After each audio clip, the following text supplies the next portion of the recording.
ಇವರು ನಮ್ಮವರು.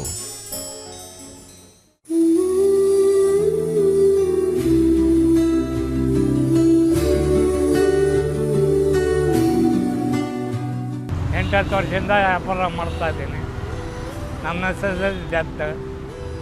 ಮತ್ತು 3 ಹೆಣ್ಮಕ್ಳಿದ್ದಾರೆ, ಲಗ್ನ ಮಾಡಿಕೊಟ್ಟಿದ್ದೀವಿ. ಅವ್ರ ಪಾಡಿಗೆ ಅವ್ರಿಗೆ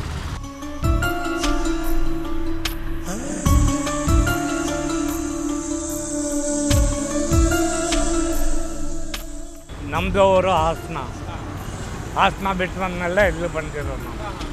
ಇಲ್ಲಿ ಬಂದು ಇದು ಚಾಲು ಮಾಡಿದ್ವಿ.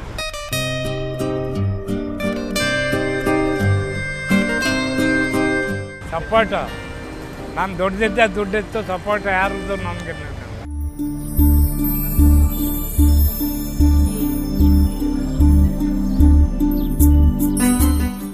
ನಾನು ಯಾರ ಅಪ್ಪಂದು ಕೇಳೋದಿಲ್ಲ, ಅವ್ರದ್ದು ಕೇಳ್ತೀನಿ. ನಾನು ಅವ್ರಿಗೆ ಸೇಫ್ಟಿಗೆ ಇಟ್ಟಿದ್ದೀನಿ, ಸೇಫ್ಟಿ ಮಾಡಿಕೊಟ್ಟಿದ್ದೀನಿ.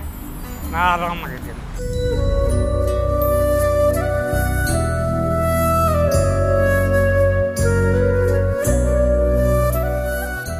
ಬೆಳಗ್ಗೆ 9 ಗಂಟೆಗೆ ಬರ್ತೀನಿ, 5 ಗಂಟೆಗೆ ಹೋಗ್ತೀನಿ. ಚೌಕಾಸಿ ಮಾಡ್ತಾರೆ. ಬೇಕಾದ್ರೆ ನಮ್ಮ ಮೇಂಟೆನೆನ್ಸ್ ಹೆಂಗೆ ಗೊತ್ತಾ, ಇರೋ ರೇಟ್ ಹೇಳ್ತೀವಿ, ಬೇಕಾದ್ರೆ ತೊಗೋಬೋದು, ಎಲ್ಲರೂ ಹೋಗ್ಬೋದು.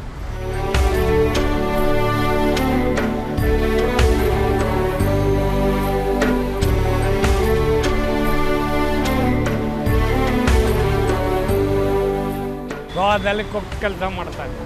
ಆಮೇಲೆ ಇಲ್ಲಿಗೆ ಬಂದುಬಿಟ್ಟು ಇದು ಮಾಡ್ತಾರೆ.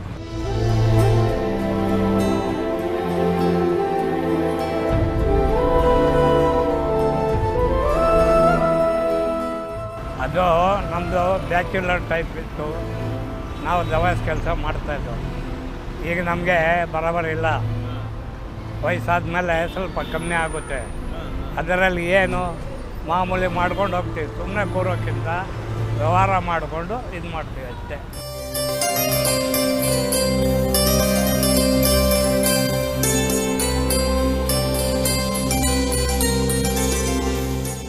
ನಮ್ಮ ಫಾದರು ಸಾಯಬೇಕಾದ್ರೆ ಸಾಯೋವರೆಗೂ ಗೆಯ್ಬೇಕು ಅಂತ ಹೇಳೋರು. 95 ಇಯರ್ಸ್ನಲ್ಲಿ ಸತ್ತಿರೋದವರು. ಅದೇ ಫಾಲೋ ಮಾಡ್ಕೊಂಡು ಹೋಗೋದು. ಬೇರೆಯವ್ರದ್ದು ಫಾಲೋಗಿಲ್ಲ ಮಾಡೋಕ್ಕೆ ಹೋಗಲ್ಲ ನಾವು.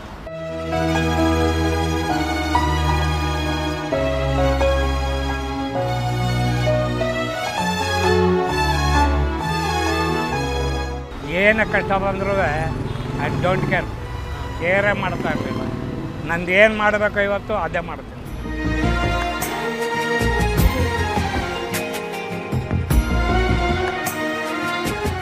ಫ್ಯಾಮಿಲಿ ಇದರಲ್ಲಿ ಎಲ್ಲ ಆಯ್ತಲ್ಲ, ಅವ್ರು ಸಂತೋಷ ಇದ್ದರೆ ನಾವು ಭಾಳ ಸಂತೋಷ.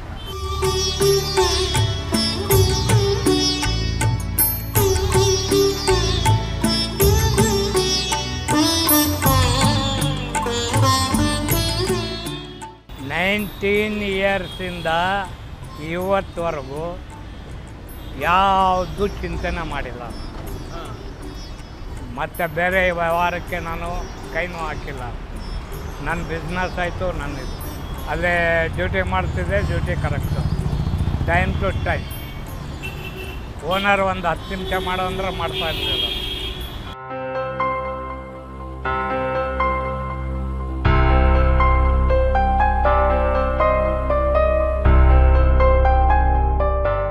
ನಾನೇ ದೇವರಿದ್ದಂಗೆ ಇದ್ದೀನಿ. ದೇವರಿಗೆ ಯಾಕೆ ವರ ಕೊಡಬೇಕು ಕೇಳಬೇಕು ಸರ್. ನಾವು ಚಲೋ ಇದ್ದಾಗ ನಮಗೇನಾರ ತೊಂದರೆ ಇದ್ದರೆ ಕೇಳುವ ಅಂಥ ಪರಿಸ್ಥಿತಿ ದೇವರು ನಮಗೆ ಕೊಟ್ಟಿಲ್ಲ. ನಾವು ಬಿಡೋದು ಇಲ್ಲ.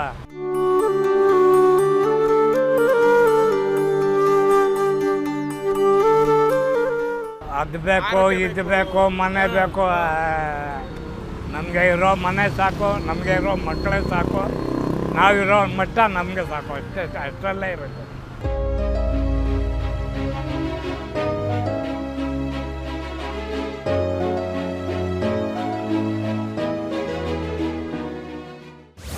ಇವರು ನಮ್ಮವರು.